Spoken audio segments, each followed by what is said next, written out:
to spend a couple minutes talking about carbon. Carbon is the basic ingredient of life on Earth. Animals consume carbon-based fuel, and they release some of that excess carbon by breathing in oxygen and breathing it out as carbon dioxide. Plants do just the opposite. They absorb CO2 and release oxygen. This process is known as the carbon cycle, and it's one of the key balancing acts of life on Earth. Years ago, we started to build machines that also consume carbon-based fuel, like coal and oil, and they too release that excess carbon into the atmosphere. The difference is that the fuel they consume comes from deep in the ground, where that carbon was essentially retired from the carbon cycle, until we found a way to extract it.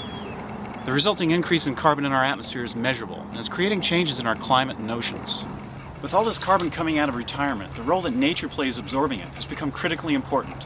When we learned about the carbon cycle in school, we were left with the image that forests and grasslands did all the work, when in fact a lot of carbon is absorbed by life in the ocean. We call this carbon absorbed by the ocean blue carbon. Saltwater plants like these mangroves do just that. But when these carbon-rich habitats are destroyed, a lot of that retired carbon gets released back into the atmosphere. In other words, when we destroy a mangrove, we create a new carbon source. The most worrying part is that we're losing these saltwater ecosystems faster than we're losing any other ecosystem on the planet, at a rate of 2 to 7% annually. We're literally loving our oceans and coasts to death. Coastal development is increasing rapidly, with 44% of the people on the planet living within 150 kilometers of the ocean. And for every mangrove or marsh we destroy, we not only destroy an important mechanism for absorbing carbon, we're also losing breeding habitat for marine life, natural protection from storms, buffers for water filtration.